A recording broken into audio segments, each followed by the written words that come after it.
Plaintiff Kelly Nettrower says when she met the defendant, she was 18, and he said he was 23. But she eventually discovered that he was actually 32 and also a married man. Kelly broke up with the defendant after he assaulted her, and she's suing him and his mother today for stealing her 401k check, forging her name, and cashing it. Defendants Jeffrey Borowski and his mother Linda say when Jeffrey started dating Kelly, she said she'd been married but was divorced, and he had no idea until today that she remarried her ex-husband. Jeffrey denies assaulting Kelly, and he's countersuing for unpaid rent and property damage. Start with you. All right, well, I met the defendant in July of 2008. We met at a blood donating bank. I went there like twice a week to get extra money, and he had tried like the first couple of times I've seen him to try to get my phone number. I just ignored him.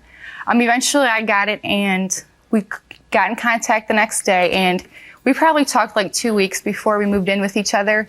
Everything was going all right until he just started lying about everything. He told me he was 23. You didn't know he was lying? Well, no, like little things. Like I was 18 when I met him, and he said he was 23, which was all right with me, which is not that big. And then I found out he was 32. Well, now 33. Okay. And so you didn't know he was a liar? I told her from the very beginning. You did not? No. Okay. And then I found out. I guess it's hard to figure that out in 2 weeks. Well, it was soon, but. Just sounds like it might be. Well, I had a boyfriend when I met him. I didn't plan on dating him. And then he called the phone and left a message, and my boyfriend found out and got me kicked out, so I had to move in because I was a single mom. Gotcha. He was married when I met him, and I didn't know that. She came home to get her? No, they're not together. I mean, how did you they're not together. They were just... How did you find out? No, he had mentioned it. He mentioned, he said, baby. I'll be back. I'm going over to my wife's. Not quite like... And you said, what exactly. wife? When he went to church, he started crying and like, oh, well, I sinned. And I didn't understand why. And he's like, well, I'm married. Well, thanks, I appreciate it. All right. Confession. Yeah, but don't tell me. She knew from the beginning I was married, Your Honor. I had my court dates posted on a refrigerator with a magnet of when I was going to my divorce proceedings and stuff. She knew I didn't know what he was going to court for. You didn't bother to ask why you're going to court? No, because the only thing that I knew he went to court for is because he was in like a work release center when I met him. Because he had not like a work, like a halfway house. That's not true at all. Yes, it was in. And you didn't know what for? He just said he got in trouble in Florida. And I just left it at that. He's grown. He makes his own mistakes. I don't care to know. But you're living with him, and he could have been a serial killer. Go ahead. Your Honor, she knew what I was going to court for. That's not true. What about all these other lies before we get to the stolen money? She was representing herself today as who? Kelly Nettrower? Nettrower, I'm sorry. She represented herself on the lease that we signed together as Kelly Kirschbaum. I don't even know who this woman is. That's correct. Kelly Kirschbaum. I was not married, unlike him when I met him. You told me I you were remarried my husband. You told me you were married and divorced, and your ex-husband was in prison. My husband was in prison when I met him. I was. For what? You don't even know that either. No. Oh, that's good. Thanks. My husband was in prison for armed robbery. But we weren't together when it happened. Court dates. Right. You say your refrigerator was covered with court dates. Not mine.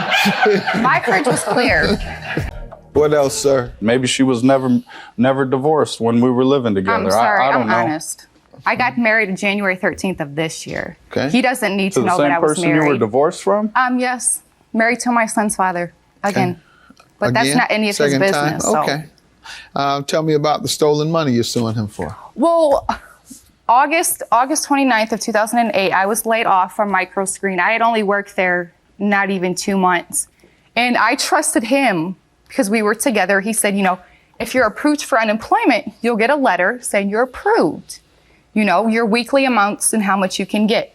If you're not approved, you won't get anything. So, a month went by and I didn't get anything. So we get into an argument where he physically hurts me in front of my son, and I move out. That's not true, Your Honor. I have the police report. I have a restraining order, and they took pictures. They took the report. You have the pictures? No, I don't have the pictures. I have everything else, though. Okay. And then I moved out to my grandparents the following day. I went and got my stuff with the police from him.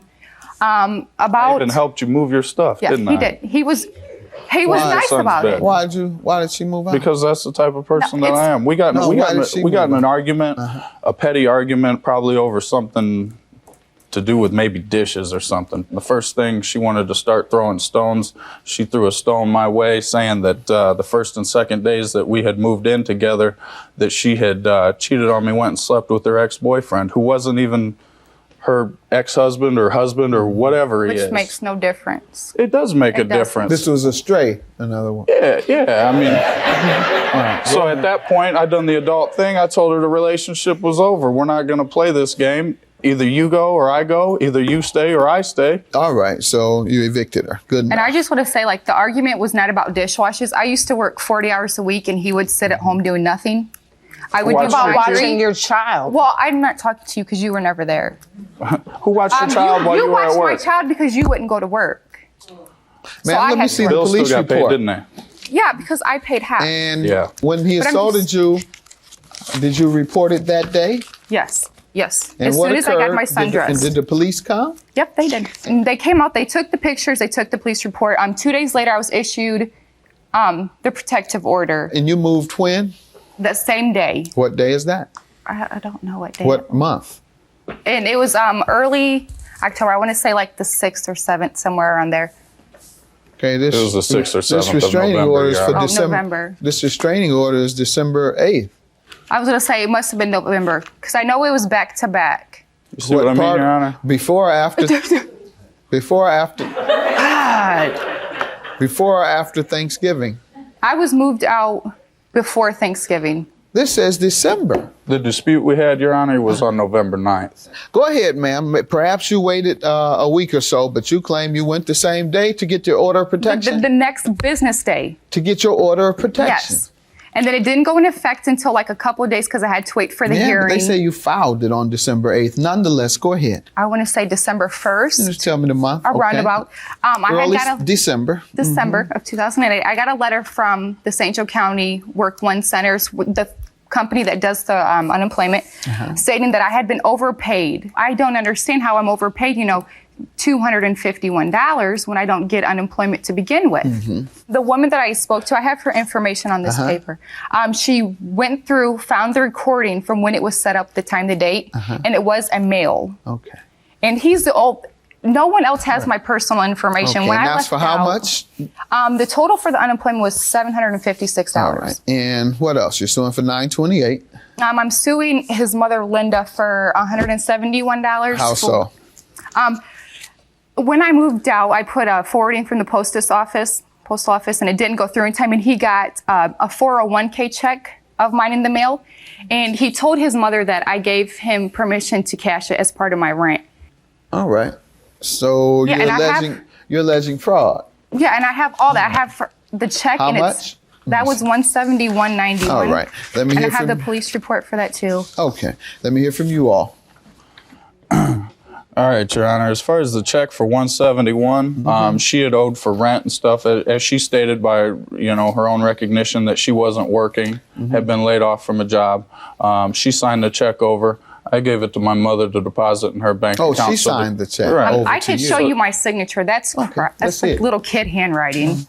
All right. And this, why wouldn't I go cash it myself instead of giving it to you? Because you wrote bounce checks at the bank. Oh, you wish, sir. If I owed him rent, I would have went and cashed it myself. I wouldn't have gave it to somebody else to do. All right. Ma'am, what do you want to say about this? It was my understanding the check was given to my son as part of the rent payment for that month, which would have been $250 on her part, which was half. I cashed the check for him myself, gave him the cash, and then I deposited the check into my bank account. Okay. How so without her signature? It was signed when I got it. Okay. Oh. It's pretty tough to tell, quite frankly, ma'am. I do see a couple of inconsistencies, but in general, can I ask, Your Honor, what date her ID or license was issued on? Why don't you have... That's none of your concern. Why don't you have the gentleman sign her name, sir, and see what we come up with. Kelly Kirschbaum. Don't take your time now.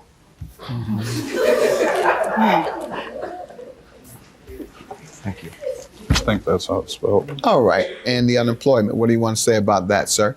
The unemployment, I don't know anything about. She told me she was never receiving unemployment benefits, Your Honor. Right, and that was to the And best you're of my assuming knowledge. And I he even did it. offered to take you to the unemployment Right, office, but I when think, even the day after you moved out. He admitted that he did it and he didn't want to go to court, that he would make payments. I have a statement from my husband that talked to him. Did you speak with her husband? Did I speak with her Yes. husband? No, to my knowledge, he was still in prison. But he came at 9 o'clock in the morning and you got mad at Yes, me sir. because I didn't Your let you know. signature is closer to this check than hers is. On the check, the letters have been altered, looking as if someone didn't quite get it right, so they were altering it to try and get it right. For example, the first letter of the last name has been altered, it's been played with and written over. Then there's a big alteration in the middle of the name, so I believe you signed it, sir. I never signed her name. Let's get to the unpaid rent you're suing for, sir, and the property damage. Yes, Your Honor. $1,345 of that is October through March's rent. I have it kind of itemized and broke down here. What was the agreement on rent? That each of us would pay half of the monthly And that rent. was October through what? October through March. And what happened? How much did she pay? She paid the $171 that was in the check. No, you paid that. Thank you. Sir, what did she pay directly to you? What did she pay from October to March? Yes. Nothing. Okay. Because I didn't Before live that, there. she paid. Before that, she paid. 'Cause When you we had were moved living out. together, Right. she paid, Your Honor. Property damage? How did Property she owe you for damage that? is $300. After the lease was over, I have some documentation here. $726.10 were damages. Ma'am, why shouldn't you at least pay half of the property damage? Okay, well, this is the property damage for that apartment is $526, not $700. My copy is. The total was $726. $200 I had already paid in a security deposit. You see Right, where which that's I paid subtracted? back. I see that. I'll grant you, sir, the property damage of $300, which is her share of the property damage. What about the unpaid rent, Your Honor? Sir, you're not entitled to rent. You essentially evicted her. You told her either get out or I'll get out. Secondly, she alleges you assaulted her, and I don't think she went to get an order of protection for no reason because she had nothing else to do that day. $171 is your judgment for the check that I believe he forged. You haven't convinced me, and you don't have evidence showing that he is the person with the unemployment. Like, I wasn't, like, I have all the transactions. I have. Do you have evidence that he No. did it? I didn't think you did, and that's why I'm not granting it to you. You have to have evidence. Okay. Have a good day. 171 for the plaintiff, 300 for the defendant. I'm 6.5 months pregnant with the defendant, Jeff Borowski, but I've told him and he doesn't care. He says he can't have kids. So. I had no idea she was pregnant. Me either. I just wonder who she's pregnant by. Definitely not mine.